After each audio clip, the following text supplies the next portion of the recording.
storytelling in general, when it works, and the reason why people respond to it is a very ancient thing. The Elemental Four, that name came from, I was working on another story, and there were four distinct characters, you know, and one of my sister's friends was like, "Oh, this is an Elemental Four."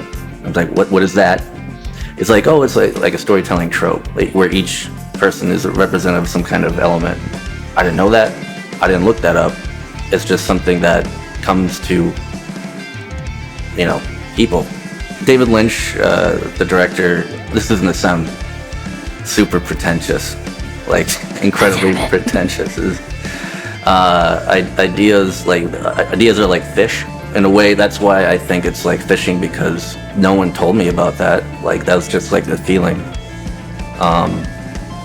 You know, there's nothing new under the sun, but you can put your own twist on stuff. Right. I knew that it was a topic of his, like in his own creative mind, to try and like put that together. I think it was up until when we found out we won the grant, which was a huge reason to celebrate. And then we all looked at each other and be like, we have a lot of work to do. And like, it was right at that moment that I learned the whole story, and I read it a couple of times, and I'm like, that was great, you know, especially in like the creation of the characters, the entities that are the extensions of our personalities. The basis came from Yuri Gargantua in the music video, and basically it was just make one vignette of like one idea every day. And what eventually happened was these characters that represent us started to come up as a way to connect everybody. And then from there, I kind of had an idea of where that would lead, or like, what does this world look like in a bigger context? Like, where does it go? I mean, I love the theme of like needing everyone to come together to create something bigger than yourself. I mean, that rings true when you're in a band, right? It's not a solo project. It's multiple people coming together to create something. When the individuals are separated by the earthquake, they have to construct this monolith that gives them power.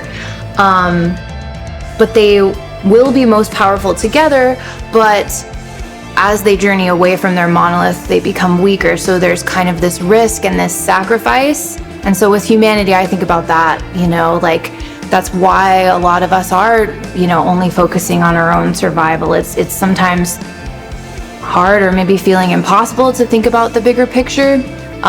So for me, this was kind of like a story about that and that beautiful goal of really coming together to create something bigger than all of us. This is a very beautiful story that also talks about just the inevitability of tragedy, but the beauty of being able to overcome it. Even though they conquered, there's still the knowledge in the air that the meteor is going to come back at any point. Tragedy is coming. You know, no one can avoid it. And instead of looking at it in a negative way, you have to apply it and utilize all the time that you have.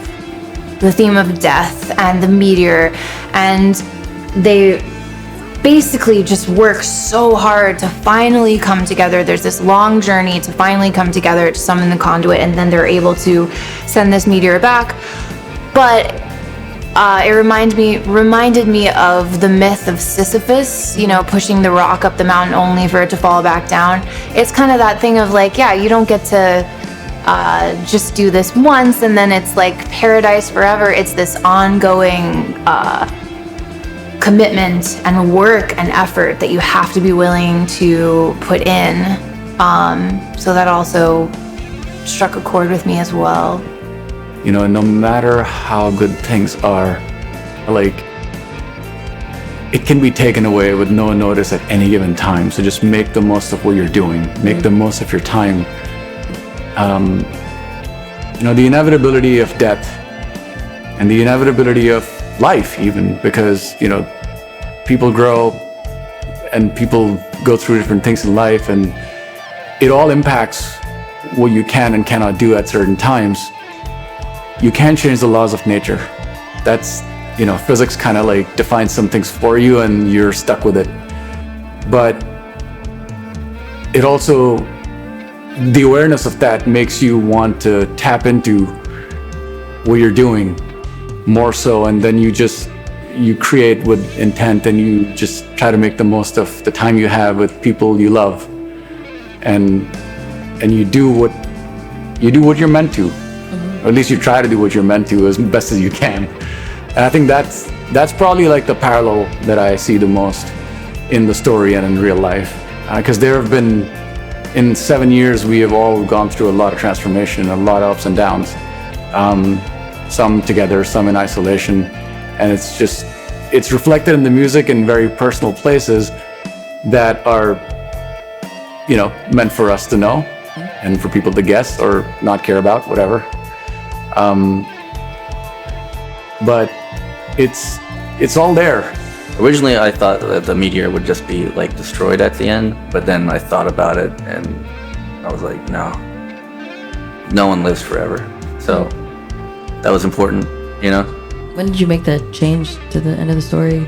I wrote the first draft and then that was bothering me. And then I heard a quote by Orson Welles. To testify to what we had it in us to accomplish. Our works in stone, in paint, in print are spared, some of them for a few decades or a millennium or two, but everything must finally fall in war or wear away into the ultimate and universal ash. The triumphs and the frauds, the treasures, the fakes, the fact of life. We're going to die. Be of good heart. Cry the dead artists out of